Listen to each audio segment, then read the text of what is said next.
أسعد الله أوقاتكم بكل خير. معكم فارس مقدم برنامج فارس 6. صحيح أنا طولت الغيبات، لست الوحيد، فالكل يغيب والكل يعود، ولأجلكم نعود باللايكات والاشتراكات وتشغيل جرس التنبيه. يعود إليكم فارس. نعم. طيب وش الجديد عندك يا فارس اليوم عندي بعض المقاطعات، فيديو راح أعرضها لكم ونعلق بالكومنت. اوكي، خلونا نشوف ويلا بنا. صلوا على نبي الرحمن ويلا بنا. طبعا من فيكم شاف بقالة ما فيها موظفين، أو نقول سوبر ماركت ما في موظفين؟ تستهبل انت؟ لا ما استهبل، والله ما استهبل، جد. هذا الفيديو اللي وصلني من شخص قام بتصوير السوبر ماركت، هو يسميها بقالة بس حنا نقول سوبر ماركت. اوكي، دخل ما لقى ولا موظف. حنا في العادة ندخل نلقى الكاشير، نلقى اللي يبيع، نلقى اللي يصفف، نلقى اللي يقول لك هنا اسألني. صح، بس هي هذول ما فيه مرة، ما في أحد، ما في إلا أنت الزبون. قض أغراضك توكل على الله، مو تروح بدون ما تحاسب تدفع. لا ليش أدفع؟ ما يحتاج يا رجال، ما في أحد. لا تسوي حالك ذيب. في كاميرا مراقبة، ذكاء اصطناعي. شوفوا الفيديو. نوريكم كيف الذكاء الاصطناعي راح يغير مجال البقالات بشكل كبير. هذه بقالة تدخلها تاخذ أغراضك، تسوي كل شيء من دون لا يساعدك أحد، وفوق كذا تاخذ أغراضك تحطها في الكيس، تطلع وتمشي، ما تقابل أحد، ما تسوي سكان لشيء. ليه؟ لأنه الكاميرات اللي موجودة عارفة أنت وش أخذت وتحاسبك على المبلغ اللي أخذته. فخلنا نوريكم تجربة سريعة كذا بنشتري غرض. طبعا في البداية تفتح التطبيق الخاص فيهم وتقرأ الكيو ار كود هذا. أول ما تقرأه خلاص الكاميرات بتربط معاك وتقدر تاخذ اللي تبي.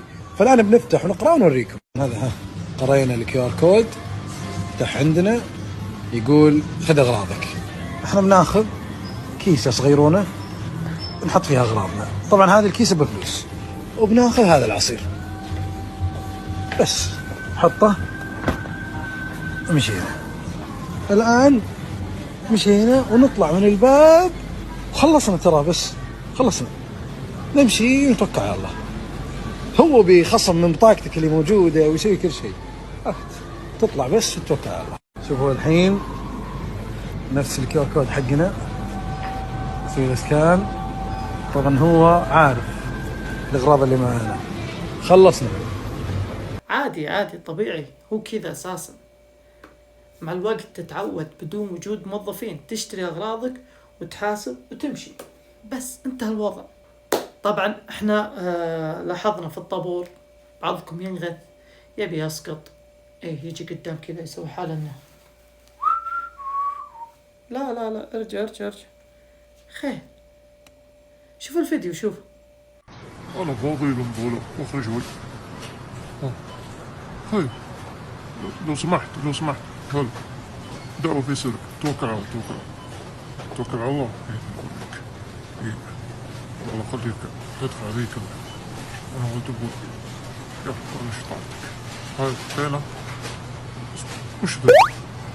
وش الاغراض دي؟ انا ما قضيتك. خلني يرجع يلا. هاي احنا لما نجي بالدور نلتزم بهذا الدور، يعني هذا السرع اللي احنا نسميه طابور، التزم فيه، لا تسقط على الناس، أنت ما ترضى أحد يسقط عليك. وش سوى هذا الرجل الذكي هذا؟ يعني لفت نظر له أنه قليل الأدب، ما احترم اللي قدامه اللي هي المسنة. فهو سوى؟ قال أنا بأدبه، اصبر. راح حط الأغراض كله وهو ما يدري. فلاحظ هو إيش هذا، كيف أنا جبت الأغراض هذه كلها؟ يروح يرجعها، يلا القم عشان ثاني مرة تتأدب. هذه حركة ذكية عشان تأدبه، لا تبقس وتسوي مشاكل وتروح محكمة وتروح شرطة على سبة مشكلة تافهة. فأنت حليتها بطريقة ذكية بس. يلا الفيديو اللي بعده. Ladies and gentlemen. استانو وش قاعد يسوي؟ معليش أنا حمستكم إنه سوى الحركة كذا. تتوقعون يسوي مقلب ولا وش يسوي؟ يمثل؟ لا، يسوي مقلب. لنترك لكم البقية في الفيديو.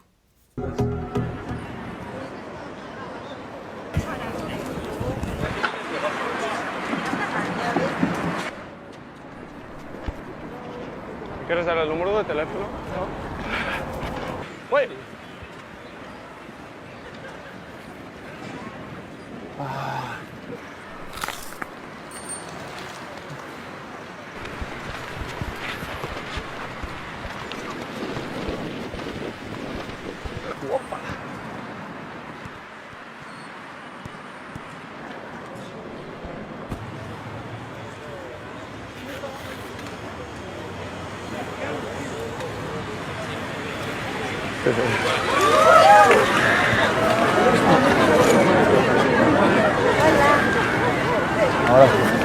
شفتوا ايش سوى؟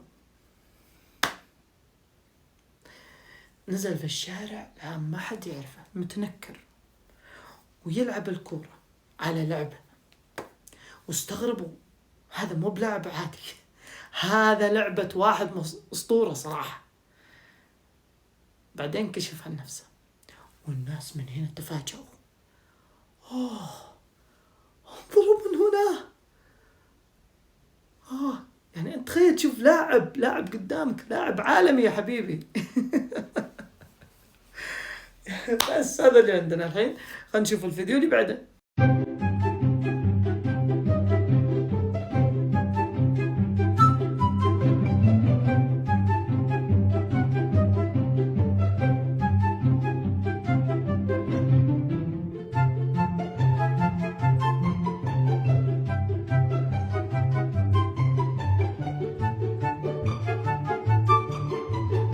دقيقة، كيف سواها؟ ما عليه، الحركة ذي نعرفها. يعني أنا شو اسمه لابس شو اسمه جاكيت. طيب الراس، إذا هذا يدي الحين أنا اللي أمسك القبوع وبدل وأمسك. طيب الراس من يمسك؟ ما يدري شيء. حتى لو بتسأله بيقولك هذا سر المهنة. معقولة؟ قل والله. لأنه لو علم الناس فيها احترق كرته، كرت الموهبة ذي احترقت. بس شوف الفيديو اللي بعده.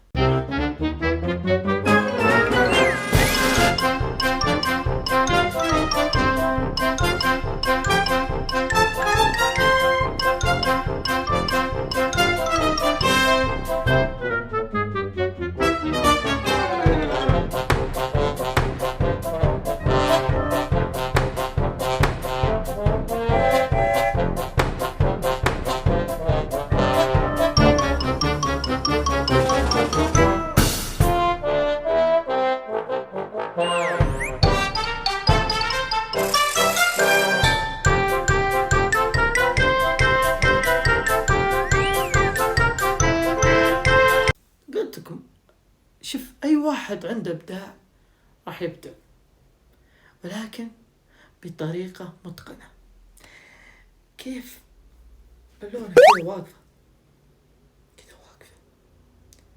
لا يربطها خيط، ولا اللي هي طارت، ولا اللي هي راحت هناك، ولا اللي هنا واقفة بمكان، وهو يمثل انه يعني يحاول يدفها، يحاول بطريقة، هو قاعد يحرك نفسه لكن ما يحرك البالونة من مكانه، لو حركها خرب على نفسه. فهذه الطريقة ابداع. نشوف الفيديو اللي بعده. 来哟，来呀！我反过来。